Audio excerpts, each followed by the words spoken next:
श्री गणेशाय नमः। कार्तिकं करिष्यामि प्रातः स्नानं जनार्दने प्रीतर्च्य तव देवेश दामोदर मया सह। गणेशाय नमः। अतः 29वां अध्याय अर्थात 29वां अध्याय प्रारंभ। ऋषिगणों ने कहा कि पिंपल वृक्ष का स्पर्श शनिवार को क्यों विशेष है, शनिवार को क्यों विशेष रूप से पिंपल की पूजा की जाती है। सूत जी ने कहा, समुद्र के मंथन से जो रत्न देवताओं को प्राप्त हुए उनमें देवताओं ने लक्ष्मी तथा कौतुभ मणि विष्णु भगवान को समर्पण भी किया।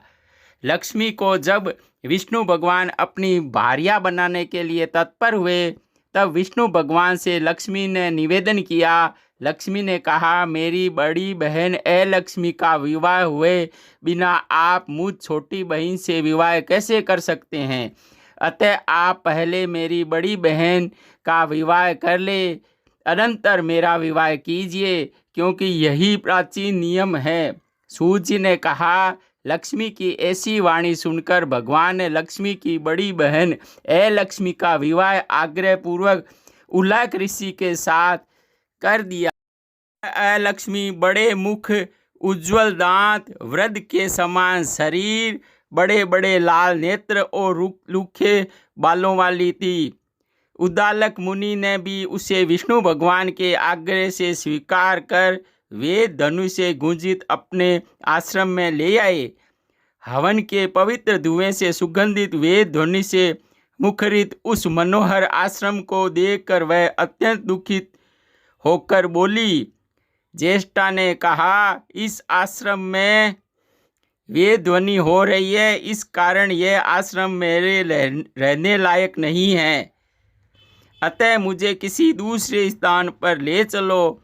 उसे सुनकर उल्लाक मुनि ने कहा, हे कांते, तुम इससे पहले नहीं रह सकती और तुम्हारे रहने योग्य स्थान कौन है, मुझसे कहो। लक्ष्मी की बहन ज्येष्ठा ने कहा, जहाँ पर वेद ध्वनि, अतिथियों सत्कार और यज्ञ आदि हो वहाँ मैं निवास नहीं करती हूँ। पति पत्नी में अति अनुराग है और पितर तथा देवताओं के निर्मित यज्ञ पूजन हुआ करता है, वहाँ मैं नहीं रह सकती। जहाँ उद्यमी, नीति कुशली, प्रियवादी, धर्मात्मा और बड़ों की पूजा में लीन रहते हैं, वहाँ मैं नहीं रह सकती। जहाँ दिन रात स्त्री पुरुषों में लड़ाई होती है और जिस स्थान में अतिथि लोग निराश होकर लौट जाते हैं, जहाँ पूज्य वृद्धों, सतगुरुओं और मित्रों का अनादर होता है, जहाँ अति कठोर वाणी बोली जाती है, दुराचारी तथा दूसरों के धन को चुराने वाले पर स्त्रीगामी प्राणी जहाँ रहते हैं, वहाँ निस्संदेह मैं गौओं का वध, मदपान, भ्रम हत्यादि पाप होते हुए वहाँ मैं प्रसन्नतापूर्वक रहती हूँ। सूत जी ने कहा, इस प्रकार इनकी वाणी सुनकर उद्दालक मुनि का मुख मलिन हो गया। ज्येष्ठा लक्ष्मी के कहे हुए वाक्य को सुनकर मुनि चुप हो गए। कुछ देर में भी उस अलक्ष्मी से उद्दालक जी कहने लगे कि अच्छा, ऐसा स्थान तुम्हारे लिए हुई है, इससे मेरा निवास स्थान है।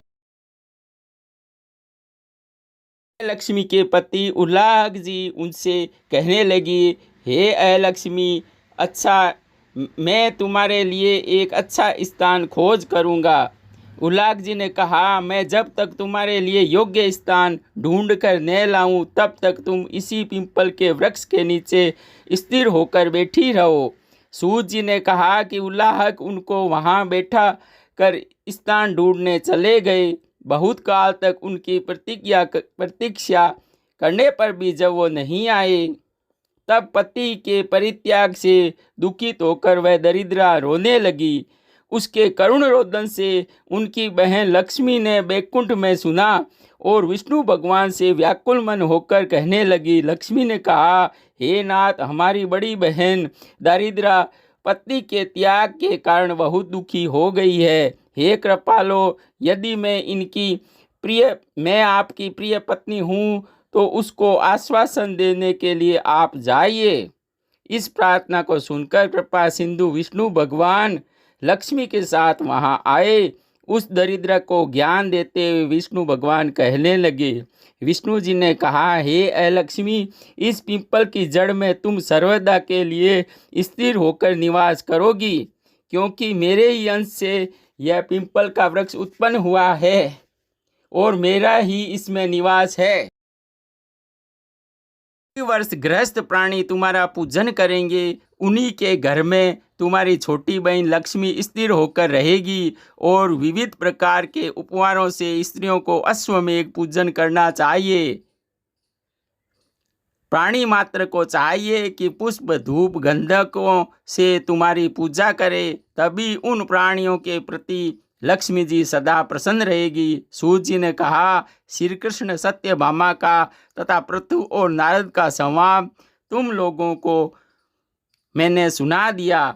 अब तुम्हें क्या सुनने की इच्छा है उसे विस्तार पूर्वक कहूँगा। सूत जी की वाणी सुनकर शौनकादिक ऋषि कुछ हंसने लगे, आपस में भी न कहकर चित्र की भांति अवाक होकर बैठ गए और सावधान होकर सबके सब बद्रीनारायण जी के दर्शन को चले गए। जो प्राणी इस कार्तिक महात्म्य को सुनता अथवा स्वयं सुनाता है, वह सब पापों से मुक्ति होकर विष्णु को सुमुज्य मुक्ति प्राप्त करता है।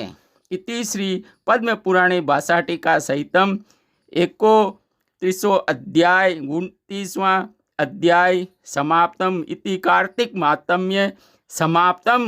जय श्री कृष्ण। राधे राधे। भक्तजनों, कार्तिक महात्म्य संपूर्ण हो गई है। जय श्री कृष्ण। राधे राधे। कथा को सुनते रहिए, सबको सुनाते रहिए, ज्ञान बढ़ाते रहिए। जय श्री कृष्ण।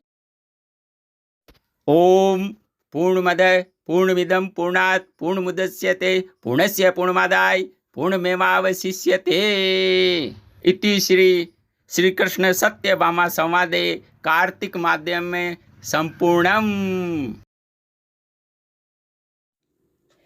हेलो भक्तजनों, चैनल को लाइक और सब्सक्राइब जरूर कीजिएगा। राधे कृष्ण, राधे कृष्ण।